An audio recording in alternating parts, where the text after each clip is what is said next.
ആലപ്പുഴ ബീച്ചിലെ aqua show കാണാൻ വേണ്ടിയിട്ടുള്ള തിരക്കാണ് ഈ കണ്ടുകൊണ്ടിരുന്നത്. കഴിഞ്ഞ ദിവസം വീഡിയോ ആണ്. അപ്പോൾ ഇത് എന്താണ് ഇതിനകത്തെന്ന് അറിയാൻ വേണ്ടി ഇന്ന് നമ്മൾ ഉച്ചയ്ക്ക് 2 മണിക്ക് എത്തി. 120 രൂപയുടെ പാസ്സാട്ടോ ഒരാൾക്ക് എടുക്കുന്നത്.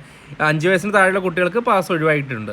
ഇതിനകത്തേക്ക് എത്തിക്കഴിഞ്ഞാൽ നമുക്ക് കാണാൻ പറ്റുന്നത് ആദ്യം കുറച്ച് പ്ലെയിൻ ഏരിയ, പിന്നെ കലാം സാറുമായിട്ട് ബന്ധപ്പെട്ട കുറച്ച് ഡീറ്റെയിൽസ് കാര്യങ്ങൾ, പിന്നെ കുറേ പക്ഷി മൃഗാദികളുടെ പ്രതിമകൾ കാര്യങ്ങളൊക്കെ ചെയ്തിട്ടുണ്ട്. സൗണ്ട് എഫക്റ്റും ഉണ്ട്, കാണാൻ നല്ല ഭംഗിയുണ്ട്. പിന്നെ നേരെ നമ്മൾ പോകുന്നത് ഇതേപോലത്തെ അക്വേറിയംസ് കാണാൻ വേണ്ടിയാണ്. ഫ്രഷ് വാട്ടർ ഫിഷും മറൈൻ ഫിഷും ഉണ്ട്. പിന്നെ ഇതേപോലെ ഒരു മത്സ്യകന്യകൻ നമുക്ക് ഇടയ്ക്ക് ഹായിയൊക്കെ തന്ന് ചിരിച്ച് കളിച്ച് നമ്മുടെ കൂടെ ഉണ്ടാവും. അതേപോലെ 2 പേരുണ്ടായിരുന്നു കേട്ടോ, കന്യാകുമാരി. പിന്നെ നമ്മൾ കാണാൻ പറ്റുന്നത് നമുക്ക് തെരണ്ടിയുണ്ട്. തെരണ്ടിയെ കണ്ടു കഴിഞ്ഞാൽ ശരിക്കും ഒരു പറക്കുന്ന മത്സ്യം പോലെ തോന്നും.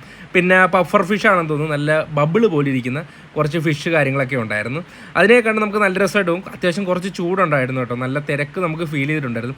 കാര്യം വീഡിയോസിലേക്ക് കാണാൻ പോകുന്നത് നല്ല സിംഗിളായിട്ട് നിന്നിട്ടുള്ള ഫോട്ടോസൊക്കെ എടുക്കാൻ ഇച്ചിരി പാടാണ് ഈ ടണലിനകത്ത് എത്തിക്കഴിഞ്ഞാൽ. കാര്യം അത്യാവശ്യം ക്രൗഡ് ഉണ്ട്. ഉച്ചയ്ക്ക് 2 മണിയായിട്ട് പോലും നമുക്ക് അങ്ങനെയുള്ള ഫോട്ടോസൊന്നും എടുക്കാൻ പറ്റില്ല. നമ്മൾ മാത്രം ടണലിലുള്ള രീതിയിലൊക്കെ വരുന്നത് അത് ഇച്ചിരി പാടാണ് കേട്ടോ. അല്ലെങ്കിൽ നമ്മൾ രാത്രി ഈവനിങ് ടൈമിലൊക്കെ വരേണ്ടി വരും. നമുക്ക് 2 അരാപ്പൈമേനെ നമുക്ക് കമ്പനി ഇട്ടിട്ടുണ്ട് കേട്ടോ. അത്യാവശ്യം നല്ല വലിപ്പമുള്ള അരാപ്പൈമയും അലിഗേറ്ററും കണ്ടിട്ടുണ്ട്. അതിലാണ് നമുക്കൊരു പുതുമയുള്ളത് പലർക്കും. പിന്നെ കുറേ അധികം നമ്മുടെ നോർമൽ ഫിഷ് കാര്യങ്ങൾ.